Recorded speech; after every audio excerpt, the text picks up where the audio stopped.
উন্নয়ন নয়, বাংলাদেশ এখন দুর্নীতিতে রোল মডেল। জানাবো হাসিনার হুমকিকে পাত্তাই দিচ্ছে না চাল চোরেরা। এবং সর্বশেষ জানাবো ভারতে মুসলিমদের ভাগ্য ও রাজনীতির পরিবর্তন। এতক্ষণ শুনছিলেন সংবাদ শিরোনাম, এবার বিস্তারিত। উন্নয়ন নয়, বাংলাদেশ এখন দুর্নীতিতে রোল মডেল। প্রধানমন্ত্রী শেখ হাসিনা বিভিন্ন সভা সমাবেশ প্রতিদিন যে ভাঙা রেকর্ড বাজিয়ে থাকেন, তার গুরুত্বপূর্ণ একটি কথা হলো বিএনপি জামায়াত ক্ষমতায় আসলে দেশ দুর্নীতিতে চ্যাম্পিয়ন হয়। আন্তর্জাতিক সম্প্রদায়ের কাছে দেশের ভাবমূর্তি নষ্ট হয়। রাষ্ট্রের সম্পত্তি লুটপাট, আত্মসাৎ ও দুর্নীতি করতে তারা ক্ষমতায় আসে। আর আওয়ামী লীগ ক্ষমতায় আসলে দেশের উন্নয়ন হয়, জনগণ উন্নত জীবন পায়, আন্তর্জাতিক অঙ্গনে দেশের সুনাম বাড়ে। শেখ হাসিনা জোর গলায় আর যে কথাটি বলে বেড়ান সেটি হলো, আমি বঙ্গবন্ধুর কন্যা, আমার বাবা দেশ স্বাধীন করেছে। দুর্নীতি লুটপাটের জন্য আওয়ামী লীগ ক্ষমতায় আসে না, আমাদের অর্থ সম্পদের দরকার নাই। আওয়ামী লীগ ক্ষমতায় এসে দুর্নীতি বন্ধ করেছে, দেশ এখন আর দুর্নীতিতে চ্যাম্পিয়ন হয় না। এভাবেই প্রতিদিন শেখ হাসিনা ও তার দলের নেতারা সভা সমাবেশে গিয়ে জনগণের সামনে কথিত উন্নয়নের ভাঙা রেকর্ড বাজাচ্ছেন আর নিজেদের দুর্নীতিকে চাপা দেওয়ার চেষ্টা করে যাচ্ছেন। শেখ হাসিনার বিগত 15 বছরের শাসনামল পর্যালোচনা করলে দেখা যায়, স্বাধীনতার পর বাংলাদেশে দুর্নীতি লুটপাটের এত মহোৎসব অতীতে আর হয়নি। শেয়ার বাজার ও ব্যাংক লুটের ঘটনা অতীতে ঘটেনি। আর বাণিজ্যিক খাতের প্রত্যেকটি ব্যাংক সরকার নিজেদেরকে নিয়ন্ত্রণে নিয়ে এসব ব্যাংক থেকে হাজার কোটি টাকা হাতিয়ে নিয়েছে। বাণিজ্যিক খাতের ব্যাংকগুলো এখন চরম অর্থ সংকটে ভুগছে। এছাড়া রাষ্ট্রের এমন কোনো সেক্টর নেই যেখান থেকে ক্ষমতাসীনরা অর্থ আত্মসাৎ করেনি।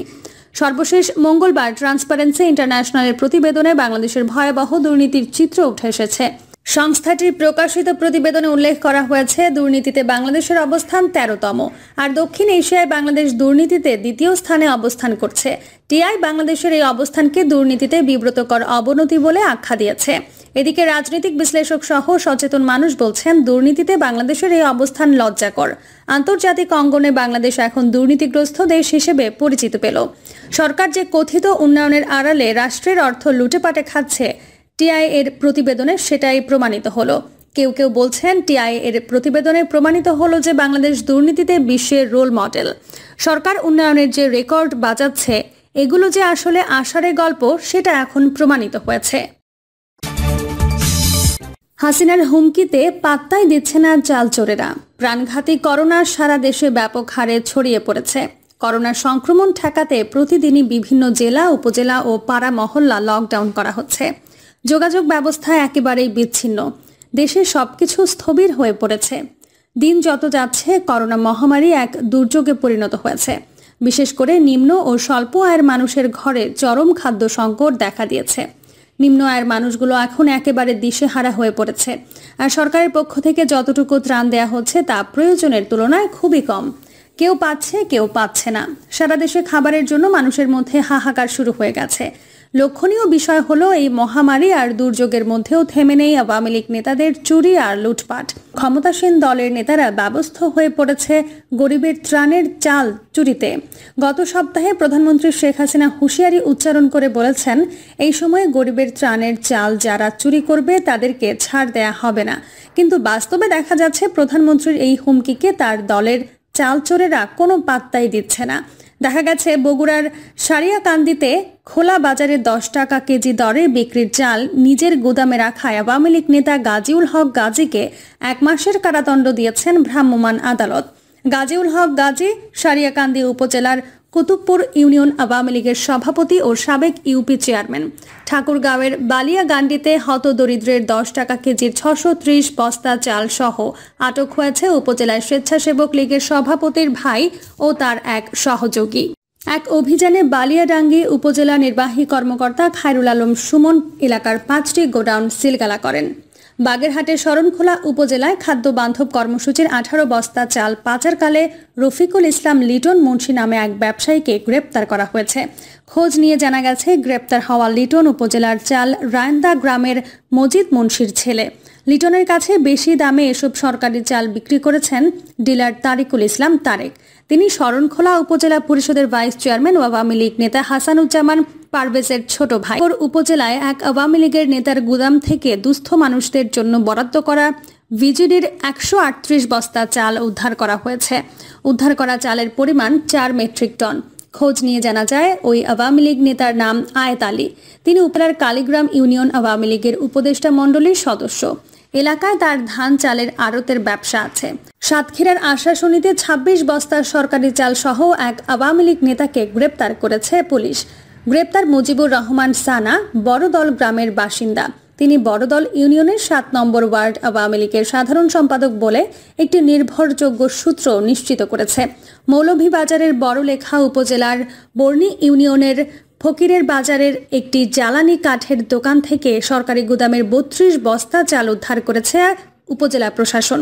এই ঘটনায় ওই দোকানের মালিক প্রদীপ দাসকে আটক করেছে থানা পুলিশ। প্রদীপ বর্ণী ইউনিয়ন পরিষদের 8 নম্বর ওয়ার্ডের সদস্য সুবোধ চন্দ্র দাসের ভাই। তার বাড়ি ওই ইউনিয়নের মিহারি গ্রামে। ঝালকাঠির বাসন্ডা ইউনিয়ন আওয়ামী লীগের সাধারণ সম্পাদক মনিরুজ্জামান মনিরের নিজ বাড়ি থেকে ত্রাণের 2.5 টন চাল জব্দ করা হয়েছে। সর্বশেষ শুক্রবার জামালপুর জেলা পরিষদের চেয়ারম্যান ও সদর থানা আওয়ামী লীগের প্রচার সম্পাদক হাবিবুর রহমান দুলালের গুদাম থেকে গরিবের ত্রাণের 74 বস্তা চাল উদ্ধার করা হয়েছে। এরপর বগুড়ার সোনাতলায় এক কৃষক লীগ নেতার বাড়ি থেকে 50 বস্তা ত্রাণের চাল উদ্ধার করা হয়েছে। এভাবে প্রতিদিনই আওয়ামী লীগ নেতাদের চাল চুরির সংবাদ গণমাধ্যমে প্রকাশিত হচ্ছে। সামাজিক যোগাযোগ মাধ্যমে এখন করোনার চেয়েও বেশি আলোচনা হচ্ছে আওয়ামী লীগ নেতাদের চাল চুরির ঘটনা নিয়ে। রাজনৈতিক বিশ্লেষক মনে করছেন এখন বড় আতঙ্ক হয়ে দেখা দিয়েছে আওয়ামী লীগের চাল চোর নেতারা। গরিবের জন্য সরকার যা বরাদ্দ দিচ্ছে সবই যাচ্ছে তাদের দলীয় নেতাদের বাড়িতেই। সরকার যদি এখনই এসব বন্ধ না করে তাহলে সামনে বড় ধরনের দুর্ভিক্ষ অপেক্ষা করছে। সচেতন মহল দাবি তুলেছেন আওয়ামী লীগ নেতা নয়, ত্রাণ বিতরণের দায়িত্ব সেনাবাহিনীর হাতে তুলে দেয়া হোক। তাহলে সুষ্ঠু বন্টনের পাশাপাশি চুরি বন্ধ হবে। ভারতে মুসলিমদের ভাগ্য ও রাজনীতির পরিবর্তন। প্রধানমন্ত্রী নরেন্দ্র মোদীর হিন্দুত্ববাদী দল ভারতীয় জনতা পার্টি ক্ষমতায় আসে 2014 সালে। তখন থেকেই ভারতের প্রায় 20 কোটি মুসলিম কঠিন সময়ের মধ্য দিয়ে যাচ্ছেন। হিন্দুত্ববাদী নজরদারিকারীরা গরু ব্যবসায়ী সন্দেহে পিটিয়ে হত্যা করেছে ব্যবসায়ীদের। টার্গেট করেছে মুসলিম মালিকানাধীন ক্ষুদ্র ক্ষুদ্র ব্যবসা প্রতিষ্ঠানে। মসজিদের বিরুদ্ধে মামলা করা হয়েছে। অনলাইনে মুসলিম নারীদেরকে নিলামে বিক্রি করে দেওয়ার ঘটনা ঘটেছে। প্রধানমন্ত্রী নরেন্দ্র মোদীর অধীনে ভারতে মুসলিমদের বর্তমান অবস্থা তুলে ধরে অনলাইন বিবিসিতে এসব কথা লিখেছেন শতিক বিশ্বাস। Invisible in our on country being Muslim in Modi's India শীর্ষক প্রতিবেদনে তিনি আরও লিখেছেন, জিহাদ লাভ জিহাদকে ইসলাম ভীতি হিসেবে উস্কানি দিয়েছে উগ্র ডানপন্থী গ্রুপগুলো এবং মূলধারার মিডিয়ার কিছু অংশ।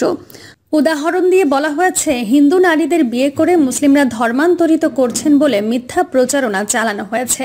শতিক বিশ্বাস আরও লিখেছেন, 6 বছর আগে উত্তরের শহর আগ্রায় সুপরিচিত একটি স্কুলে একটি মুসলিম বালকের মুখ লজ্জায় লাল হয়ে গিয়েছিল। 9 বছর বয়সী ওই বালক তার মাকে বলেছে, সহপাঠীরা আমাকে একজন পাকিস্তানি সন্ত্রাসী হিসেবে ডাকে। তার মা রিমা আহমেদ একজন লেখিকা কাউন্সিলর। ওই দিনের কথা তার খুব মনে আছে। তিনি বলেন, সে একটি ছোট্ট বালক। তার হাতের কবজা এত শক্ত করে ধরা হয়েছিল যে আঙুলগুলো তার হাতে বসে গিয়েছিল। এতে সে ভীষণ ক্ষুব্ধ হয়। তাকে নিয়ে যখন সহপাঠীরা এমন উপহাসে মত্ত তখন একজন শিক্ষক এগিয়ে যান। তখন বালকদের একটি দল আমার ছেলের দিকে ইঙ্গিত করে বলে, এটা হলো পাকিস্তানি একজন সন্ত্রাসী, তাকে হত্যা করো। এ সময় সহপাঠীদের কেউ কেউ তাকে নর্দমার কিট বলে আখ্যায়িত করে। এ নিয়ে অভিযোগ জানিয়েছিলেন মিস আহমেদ। তাকে বলা হয় এমন ঘটনা ঘটেনি। এরপরই ওই স্কুল থেকে সরিয়ে আনেন মিস আহমেদ। বর্তমানে তার 16 বছর বয়সী এই বাচ্চাকে বাসায় শিক্ষা দিচ্ছেন।